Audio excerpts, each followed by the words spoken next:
Okay. Oh my goodness. All right. Hello there again. It's been a minute. Let me reintroduce myself. My name is Sam. You can call me Samuel. I'm also known as Sam.Avi when it comes to music. And I'm a producer. I'm an artist. I draw. I animate. And I want to become somebody who is pretty cool in the grand scheme of things.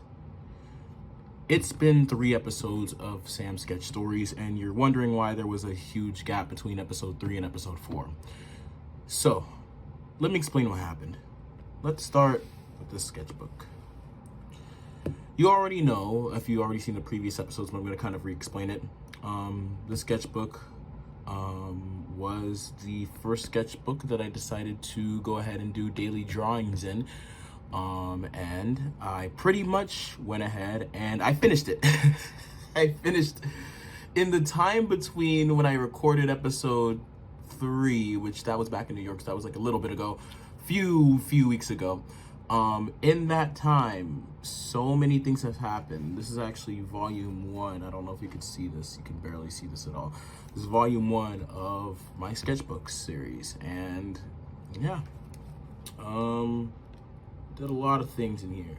A lot of things. I know you're gonna be like, oh, but Sam, this is low effort. This is, well, first and foremost, this is like kind of my first time doing stuff like this, and not drawing in general. I've drawn for a while, but you know, I tried my best to keep it going, and I know, you know, it looks crazy in some pages, and it's like, I'm proud of this page though. I'm proud of this one. I know this was like a reference that I used online, but I'm kind of proud of it. You know, just like goofy stuff. You know, I did lots of things in this sketchbook. I've done like practice and did things consistently, and I would take, you know, time out of my day from breaks from work and other moments where I would have free time just sketching here. And I made it a priority to get as many things done in here as possible, whether it was easy, whether it was difficult, whether it was hard. And you know, some things would look absolutely crazy, but you know, we did it. Did some extra doodle stuff on the side and a bunch of junk. Somebody gave me, a friend from the art gallery that I volunteer at, gave me the sticker. I'll say shouts out to them. But yeah. And what I've learned in my journey of drawing in this sketchbook, you know, consistency was key. I think this was the one where I wanted to practice. This is the one where I wanted to practice consistency and have something going. Shout out Word Girl, man. That was a great show. I miss, you know, shout out, you know, I don't really be watching their shows, but shout out PBS Kids, whatever they're doing now. Like, they make really high quality, like, children's shows, actually. So, hey, you know, they did their thing when I was young. I hope they're still doing their thing for the people that are growing up with them right now. But the one thing I learned from the sketchbook, above all else, I learned consistency. I learned that it's okay to have fun, that it's okay to make mistakes. Here is a little bit of a scene. I watched a pilot called Monsters Abroad, and it was by this one creator named Hannah Ayubi. I am so pissed off that this shit never became a series. I hope it materializes in some way, shape, or form, but it's the cutest thing ever. Oh my goodness. Y'all gotta watch that. But yeah, nah. Some dungeon meshy stuff, you know. But above all else, you know, even though it looks really rough, I just drew everything I could. Whether I was having a good day, whether I was having a horrible day, I still drew in here. And I'm proud of myself for having completed the sketchbook. Again, some people take longer to finish their sketchbooks. This was just, I honestly want to say this was honestly just a test to see if I could be consistent in general. And I think I did a good job. it's so funny because I finished volume 2 before the next episode of Sketch Stories. Let me see if I can give you some snippets of what is in the sketchbook. This one is more. This was at a little a few weeks ago, actually, like 2 months ago almost. I went to this show, or I did this little DJ thing, just at this event.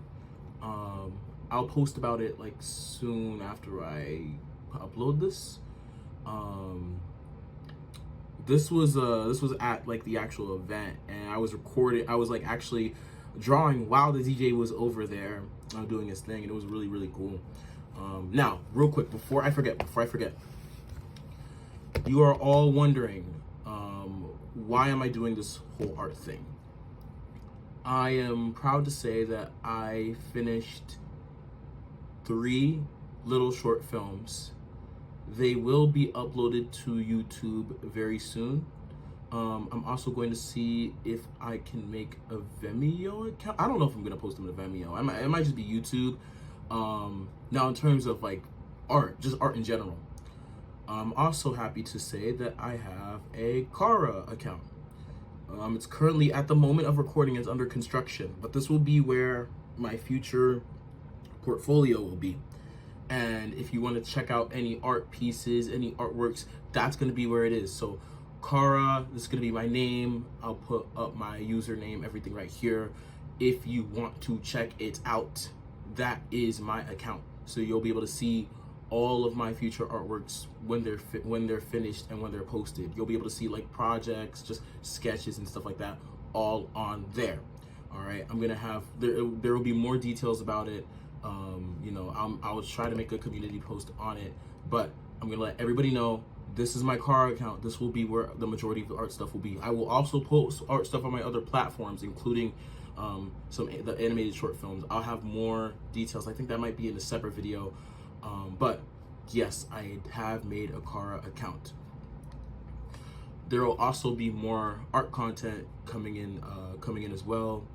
I'll talk about how I made, hopefully, the next video. I want it to be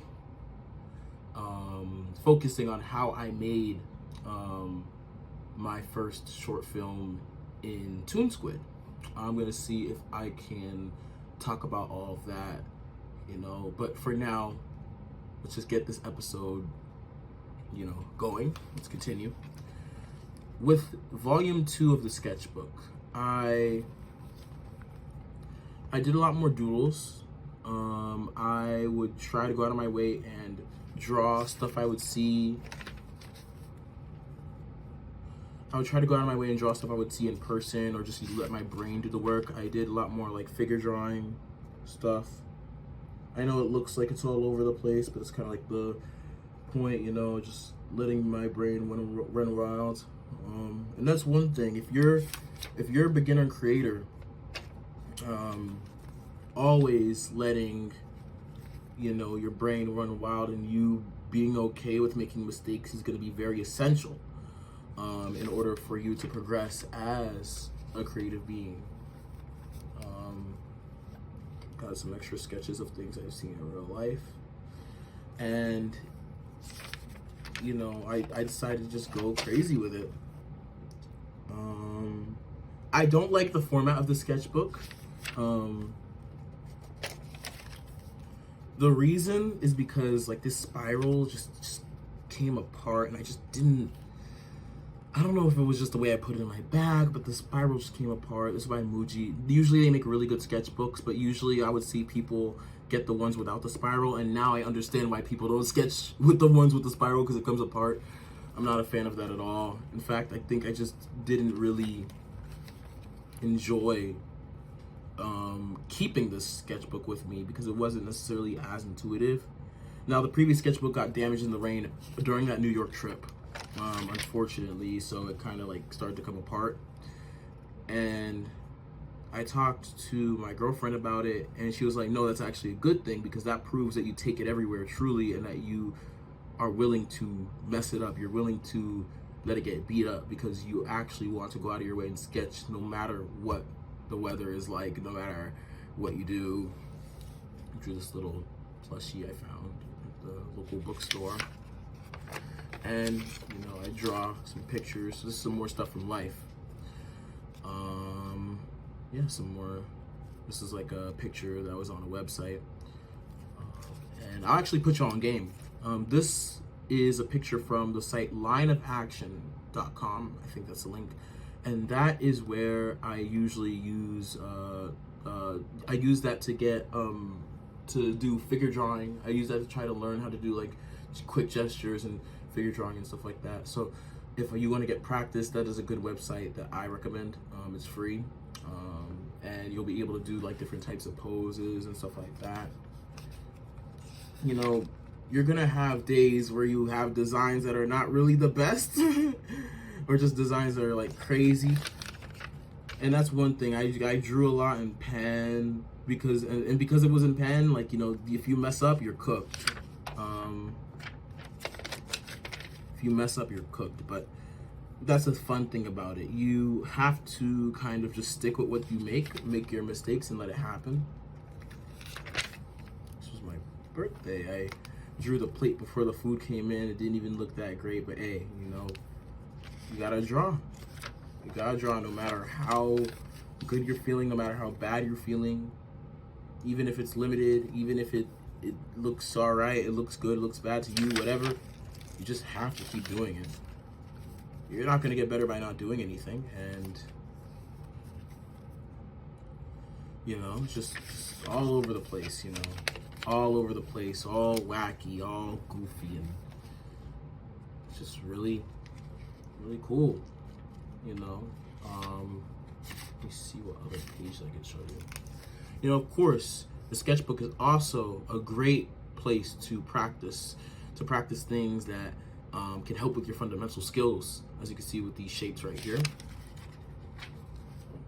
It's a great place to go crazy, to do random things. I was watching the second episode of the amazing Digital Circus, and as the episode was premiering, I was like, okay, I'm already doing boxes. Let me just draw a bunch of nonsense that I see in the episode. It's really cool. It's just a bunch of nonsense. Really encapsulates how much I try to put my work forward, or just, you know, like, as you're making a sketchbook, you just gotta remember that, you know, the sketchbook that you're making is yours. It's yours to have fun in and to mess up on, and that's just the sake of it, you know. And yes, I'm still at that fundamental stage. Ooh, you know what? I'm gonna show the world this. Oh, I don't care what any of y'all think. I'm proud of this page. This page makes me so happy, bruh. Like, oh my goodness. Like, look at these character designs. They're cute. They're like fun, adorable little people with my current art style. And keep in mind, again, I'm still at that fundamental stage, but I have been drawing for a little bit, so seeing these little goofy people makes me happy. Genuine happiness. And then I guess I'll kind of show you all the last two pages. So I wanted to get out of the sketchbook because, again, I didn't like how the entire thing just felt. I just wanted to get it out of the way. But I did some extra character designs as well. Drew some stuff. It's really cool. Bonjour. Just little, you know, dumb stuff. And this was going to be for the original version of episode 4, which is going to focus on primarily Scavengers Reign. But let me tell you something right now. If you have a Netflix account, or if you have a homie with a Netflix account, whatever, go ahead and start watching this Scavengers Reign after this episode. After you're done watching this episode, or just any time you can find during the day you're watching this episode, please watch it. I have never seen such a beautiful show, like a show that like is for adults without, like, you know, just annoying, out of place, like weird, like humor and stuff like that. I'm not saying that like comedy is bad or anything like that. You know, there's a lot of good comedy shows. Like we got like Smiley and Friends, Aqua Teen, all those shows. But This is the first show. It was a Max original before it got canceled after one season because mergers and stuff like that. But you know, it got moved to Netflix, and Netflix is interested in picking it up for a second season. But the only way they can pick it up for a second season is if the first season does well on the numbers. I hope that all of y'all check out Scavengers Reign, please. I'm being so serious when I say this, because every time we have a really good show, every time the show is dependent on how many viewers it gets or whatever, it always slips from our fingers. And what do we get? We get garbage in return. Garbage that most people go out of their way and watch. Like, look, bruh, I don't want to crap on any shows because, there's hard work and effort put into these shows.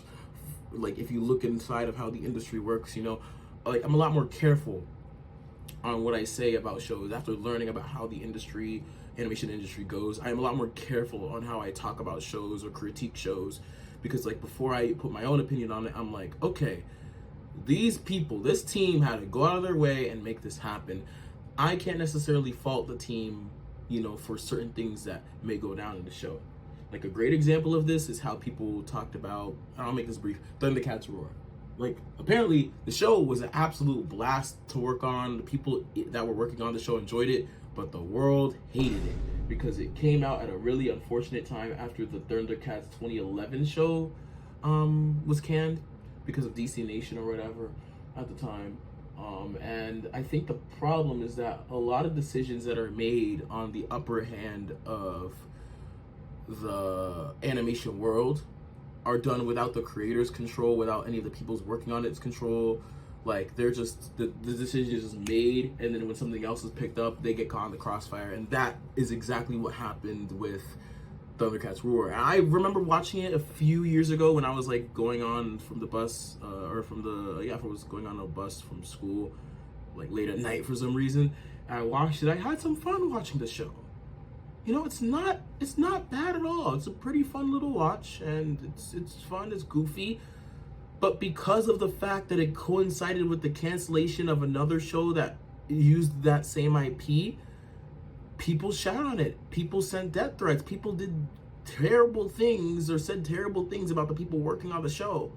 And then they just didn't know how the interior of the production worked, and boom, that's what happens.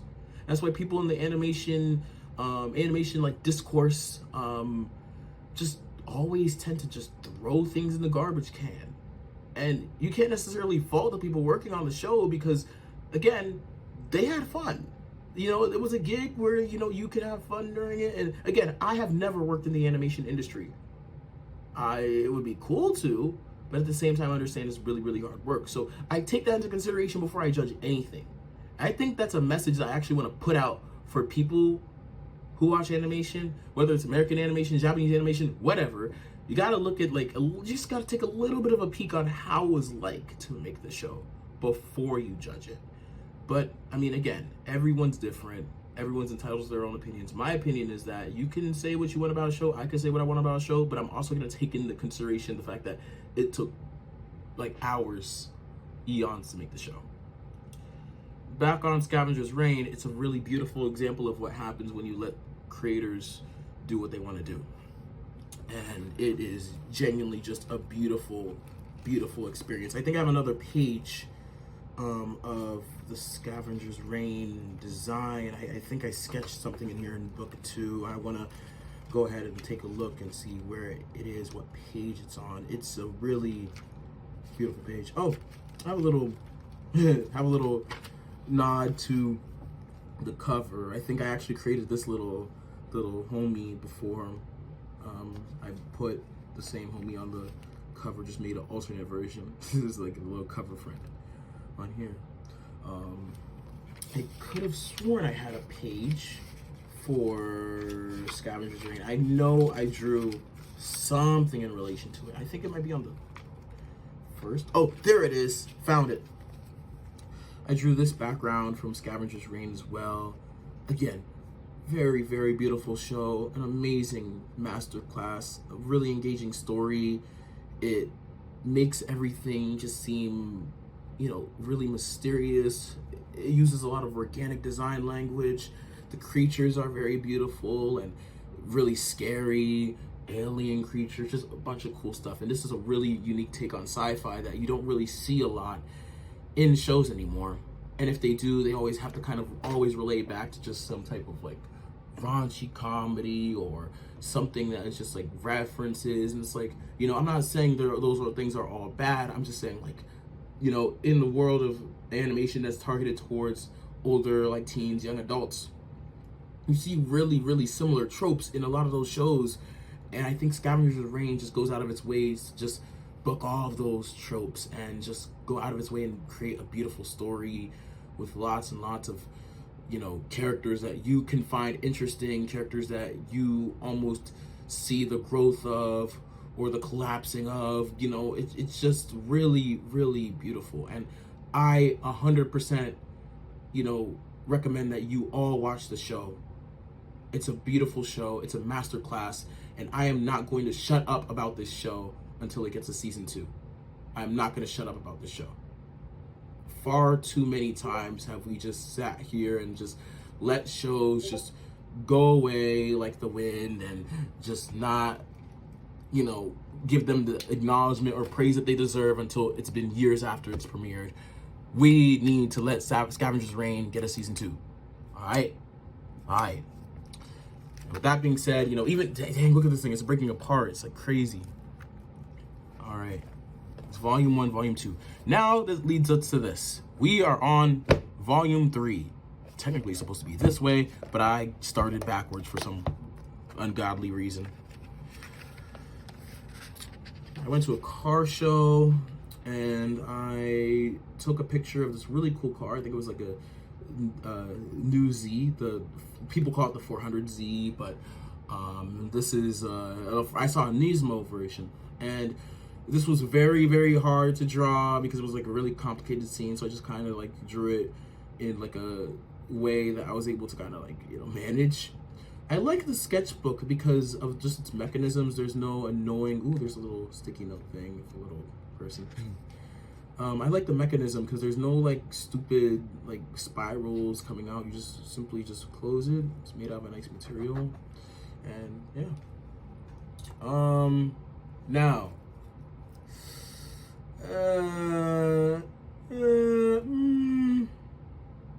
I was having a bad day, so I made this. Anyways, but yeah, we're just gonna go back. Oh my gosh, Bill Spooks. They made a really adorable version of Slowpoke. They made like a humanoid version of Slowpoke. And it's the most cutest thing ever. Like, it's so, like, the character looks so adorable and like just embodies everything about Slowpoke. Like, oh my gosh, I'm so glad that this design is just blowing up on the internet. Like, I want to try to draw her some more. And the user that created this version of the design is actually making other Pokemon as well, just in different human forms. It's the most like cutest thing ever. So I'm gonna give a shout out to Bill Spooks. I need to get the name right, but I'll put it up here. What else do we got? Fiona and Cake. Another great show. Y'all need to check it out. Like, if you've seen Adventure Time, if you used to grow up watching Adventure Time, please watch Fiona and Cake. I know this is just like a, you know, me just trying to draw one of the screenshots. I know it looks off, but again, you got to remember, I'm new to this. You know what I'm saying? Like, you can cook me, but if you're gonna cook me, at least cook me in a way where you can tell me what I'm doing wrong, and you can tell me what seasonings are not in the meat, and that way I can, like, you know, acquire the seasonings. You know, I know. I'm trying to learn anatomy. I'll say another thing. The curriculum that I'm going off of for learning how to draw on my own is the Radio Runner curriculum. I'm currently on term 1, and I'm taking my time with it. Again, that's why I'm not like documenting everything I do. But I'm at the first term with like Proco and stuff like that. And for a while, I was like, oh my God, I was overthinking this. I need to get the Proco Premium. For anyone that is taking the Radio Runner course, apparently you don't need any of the premium courses from Proco.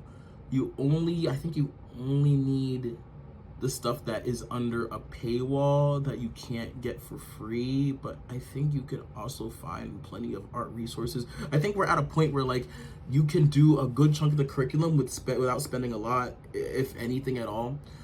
So, you know, yeah, that's the curriculum. I'm going off of drawing. So a little guy right here, a little tired, rushing person. You know, he's just doing his thing.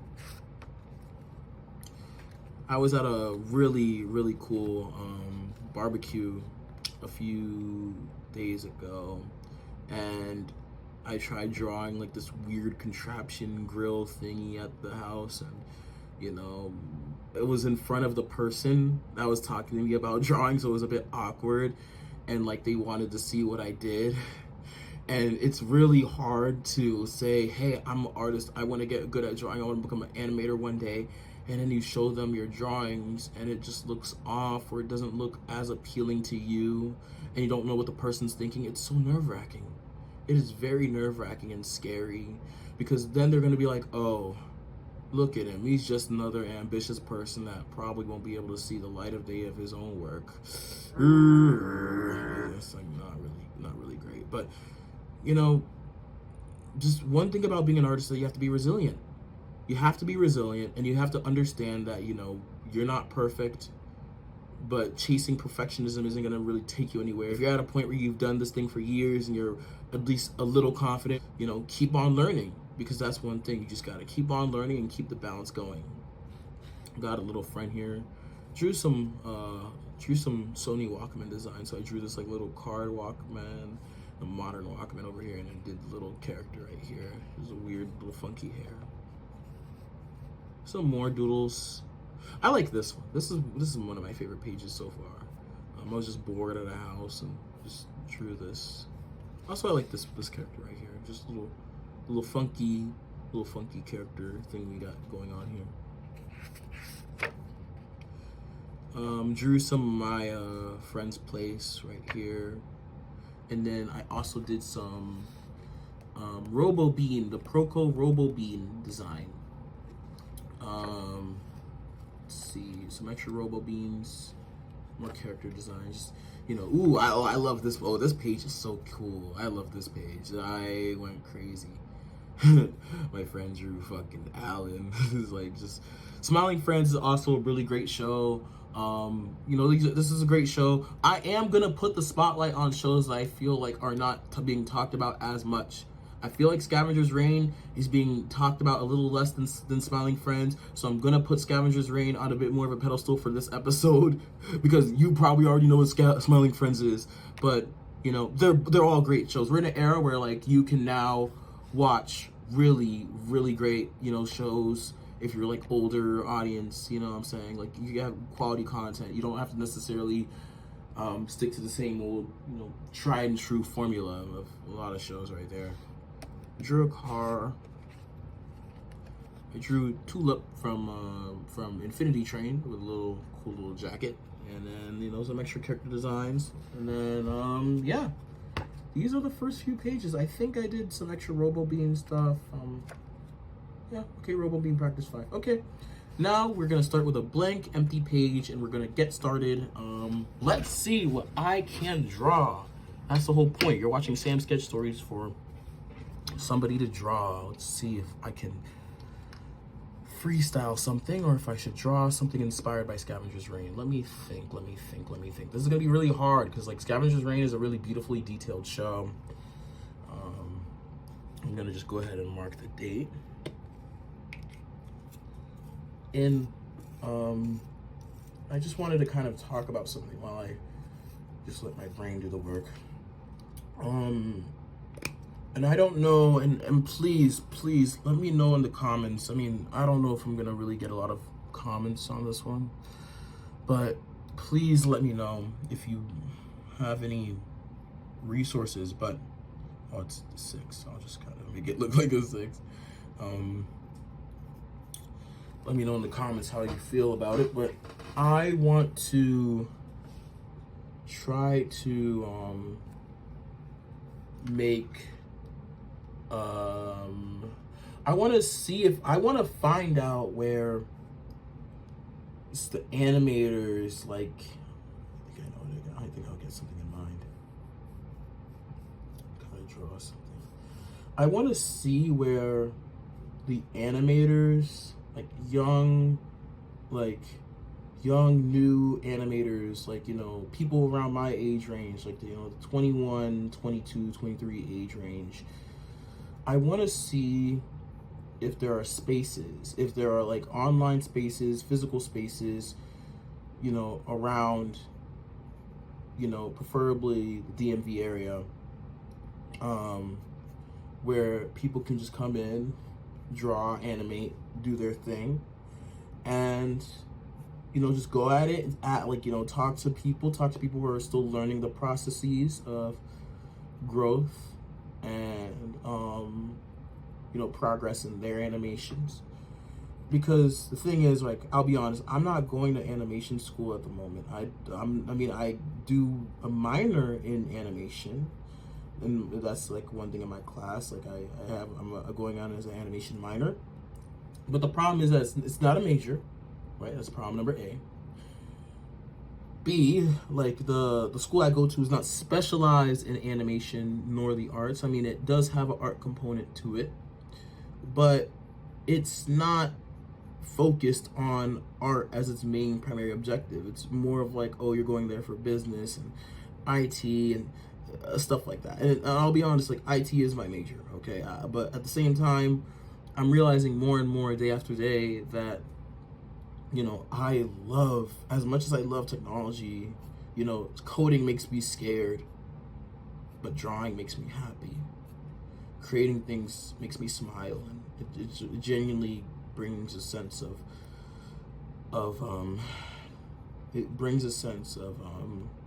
just happiness and joy to me. You know, and frankly speaking, I really want to see if there's any spaces where other people can go that kind of feel the same way, or in my position, you know, can kind of talk and thrive. Like, you know, I listen to a lot of creative people, and a lot of the times when people are like in my age range, they're like, oh yeah, I'm already done with college. Which, oh, also, I actually graduated from community college recently, so yay me. I'm just waiting on the diploma and seeing where things go from there. Hopefully it should ship in the mail soon. But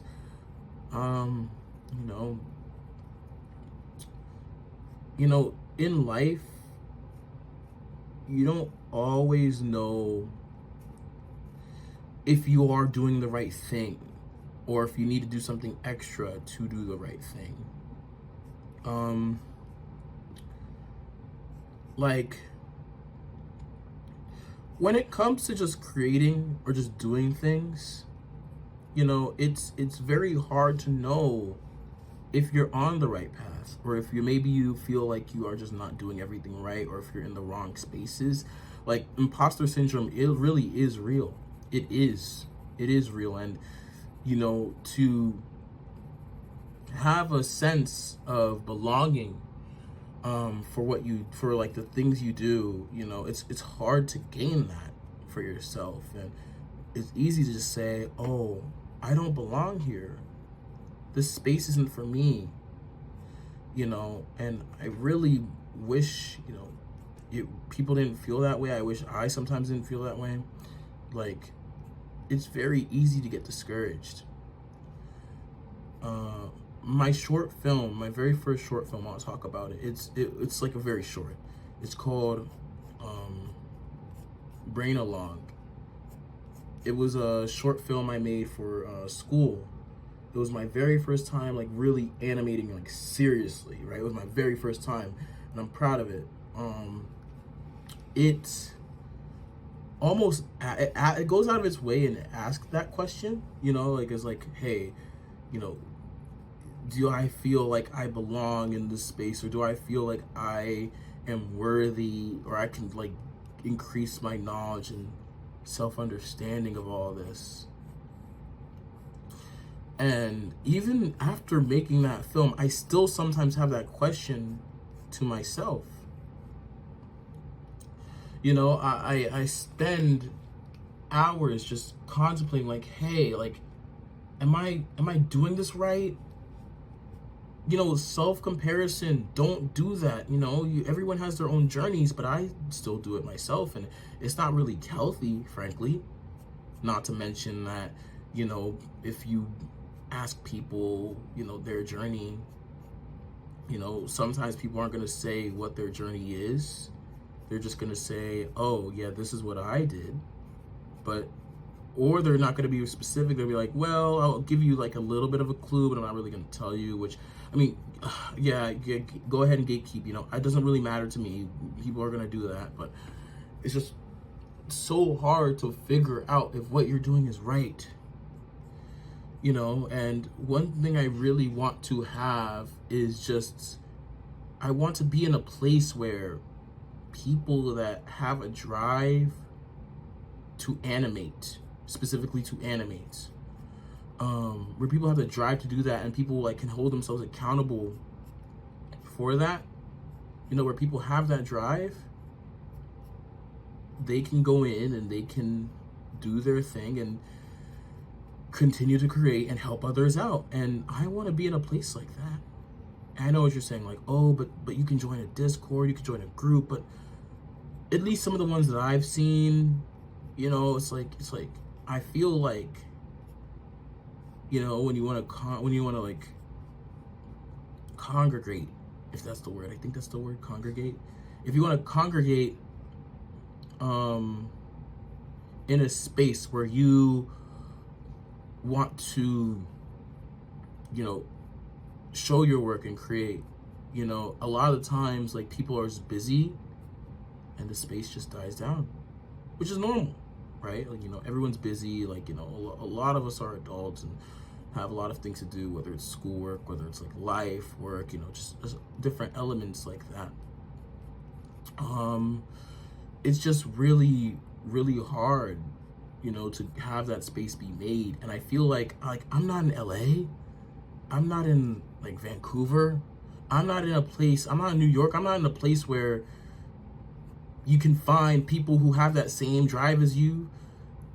And even then, a lot of the times, like the local spots around, like, you know, around here, DMV, it's like, okay, you find people, but like, you know, like either A, they're too busy to, you know, try to find the space and drive to, you know, to continue to work, or they just don't really care, but they just won't say nothing. And, you know, that's how it is. You know, you can't control what other people will think. That's just a fact of the matter. Like, even talking about some of these shows, I'm just gonna be honest, even talking about some of these shows with some of the people that I know, and again, like, with some of these people I know, I love them to death. They're my homies. You know, like, some of them, they don't care, and you know what, that's fine. You know, you don't have to care. But it's like, oh, like, you know, it's a yacht fest. I want to see, like, you know, the byproduct of what you're talking about. You're like, oh, you draw. What is this all going to lead up to? And, you know, I feel like people think that way. And it's normal. It's a complete normal thought. Like, you know, I'm not going to bat people for thinking like a normal human being.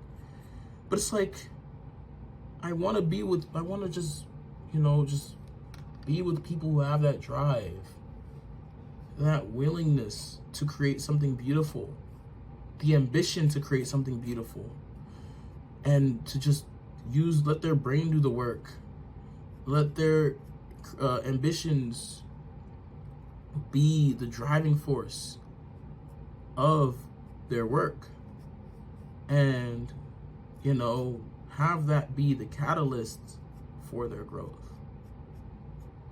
You know, a lot of people around me, you know, have passions.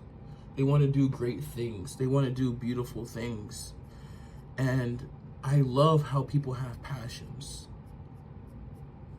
And sometimes, you know, to see those passions fade because, oh, this is not making enough money, or, oh, this is not, you know, it just hurts me.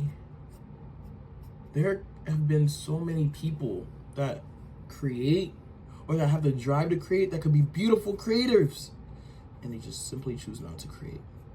or they say that it's just too hard, it's just too much, it's not worth it. And while I can understand why people would think that, especially in this modern day and age where people are looking for work, animators that are so talented are looking for work all the time, I understand why people are skeptical and scared. But you know, like every bad moment, like you know, this too shall pass, you feel? But you know, it hurts. It hurts. I'm not in a position where I can talk to these people, at least like from face to face, and see how like they got to the point that they got to. I can't like have a conversation, sit down, talk to them like a regular human being without sounding like somebody who just wants to get their foot in the door in the industry, you know, because a lot of these people, they just don't really show themselves. And I could be wrong. There could be a bustling, huge prevalence of people who want to create massively beautiful things in the world of animation, in the world of art and creativity, and I'm just oblivious to that, and I'm just like ignoring that. Maybe I'm the one that, you know, needs to look for these spaces, and I really do, but it's like it's hard to find out where these spaces are. Maybe I feel like a lot of people tend to just learn, and then they just get good, and then because they're so good, they don't necessarily need to cultivate the space to improve. They already got it in them. They've been doing it for years since they were a child, and now, like, you know, the fruits of their labor is paying off, and there they go, out into the industry with a new cool job and new friends that think creatively. And even though I have people around me that think creatively, I feel like a lot of them are just really busy or just don't have the drive for art in the same way that I do. And whether people think I'm good, whether I think I'm good or not, the one thing that I can't deny is that I have the drive to create. I can't go a single day without drawing or making music or doing something creative. And I feel that society, that the world would benefit from creativity.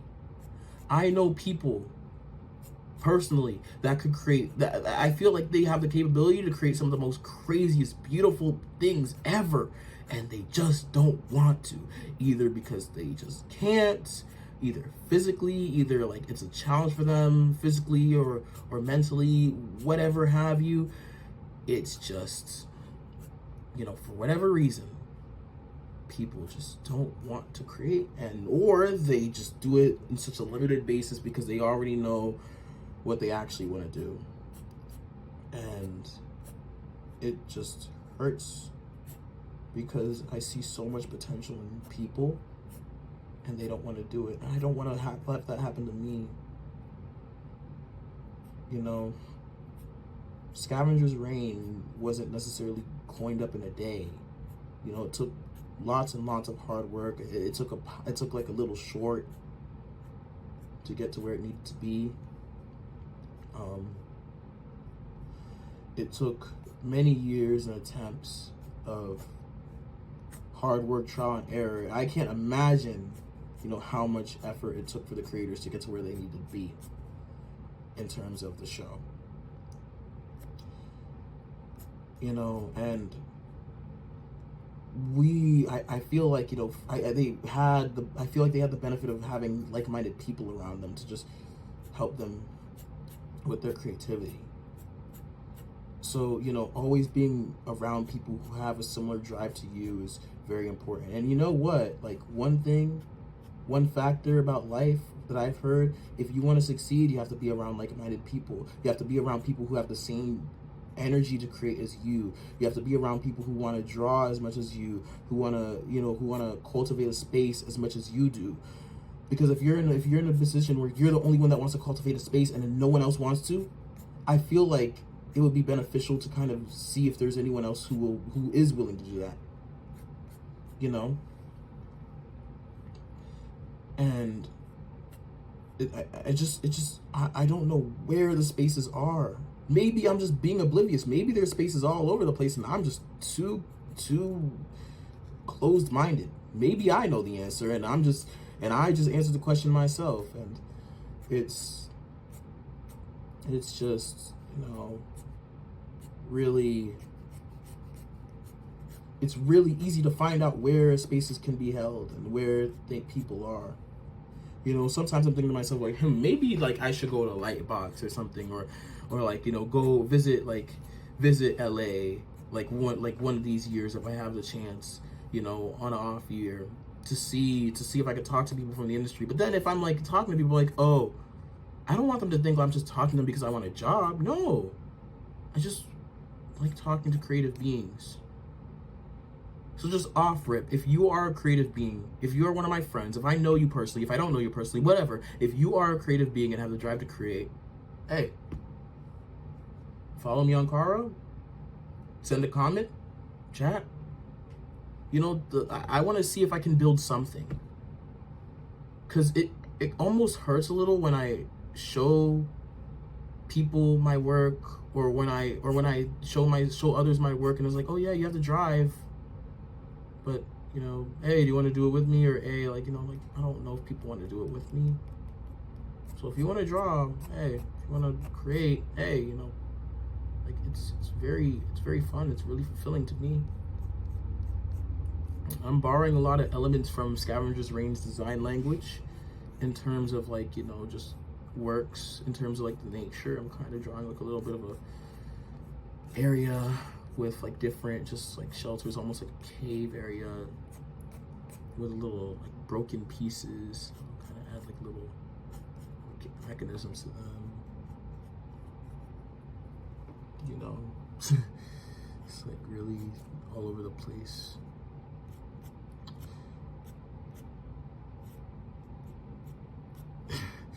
It's like,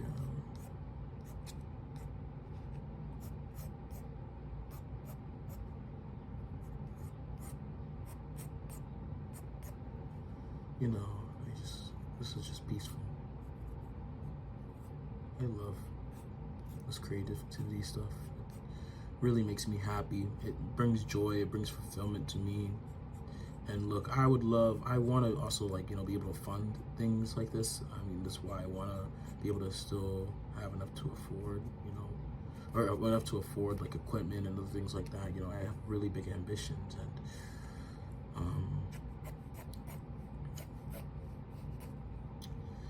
like, I want to continue to fuel my creative drive no matter how things go.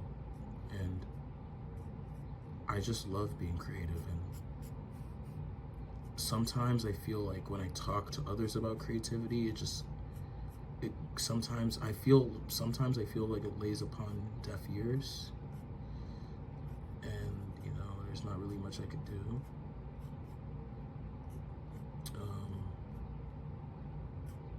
But, you know, I don't really know how to draw a character walking, and it hurts, but that's why we draw.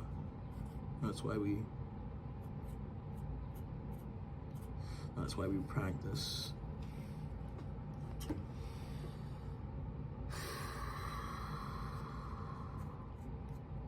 You know, I want to be in a space where I can draw that character and somebody be like, no, Sam, this is how you do this, or hey, like, I know how to solve that issue. I need to be in a space where people can just tell me to just, like, hey, draw this character well, or hey, like, you know, you really have to go out of your way and try to make yourself prevalent and, like, you know, improve, and, like, not be afraid to make mistakes,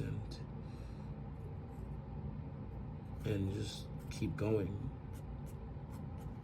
You know, I think it's just a wonderful thing how creativity can, like, manifest itself in different ways. You know, we don't always have a lot of Scavengers Reign. We don't have a lot of shows or content or movies that just, you know, helps change our creative elements and fields. And I feel like it's our job now more than ever to make sure that they don't go away. Always keep drawing, always keep creating. Cultivate spaces where people can let their minds run free. Please be a creative being. in some way, shape, or form. Don't let basic conformity just let you stay the same way and follow the same path as everyone else, and you're just the same person as everyone else. Be your own being. This music, this drawing, this art stuff makes me my own human being. It makes me myself. And it's a really, really important thing to me. I love everything about this. I love the mistakes I make. I love the goofy things. Because this is the only stuff, this is like stuff that only my brain could do. I mean, anyone can do it, but like just doing this without much of a thought makes me happy. I think I'm good with this piece for today. I think it's good that I got my drawing in for today. Bring this one to a close. So, before I end this, I want to thank every single one of you. You know, I don't care how many people watch this video. I don't care if it gets no views at all. If I'm talking to somebody, if I make somebody feel like, you know, if somebody out here relates to anything I said, I genuinely appreciate you for staying tuned and just understanding how I feel. If you don't relate to it, that's fine. Thank you for actually watching the whole way through. Which I know that's a very small percent of you, but if you actually go out of your way and watch this video the whole way through, I'm really grateful for that. And you know, I'm just gonna see what I can do. I want to try to cultivate a space where small beginner animators, or just people who are intermediate, you know, can have a space. You know, I'm 3 sketchbooks in, but I have a long way to go. Let me put it in order with my goofy self. I love every single one of you. Thank you for giving me a platform to talk about my creativity. As for music, again, music stuff is coming. Just please be patient. I'm still trying to figure out how I can approach this. And hopefully, the next episode, it won't be as much of a large gap as it was for the previous one. And I plan on just doing more just content based off of what I love, music, art, whatever I want to talk about. I just want to make this channel about me. I want to have a space, because dang it, if no one wants to listen to me, or if people want to listen to me, screw it. I still want to put it out there in the world so somebody can listen to it. So if you support me, if you care, if you don't, if you're just watching because, hey, you just found this cool thing on the internet, regardless of who you are, I love you, okay? Thank you so much for giving me a space to just yap my ass off and draw. Yeah. Let's hope episode 5 doesn't take as long. I love you all right? Peace.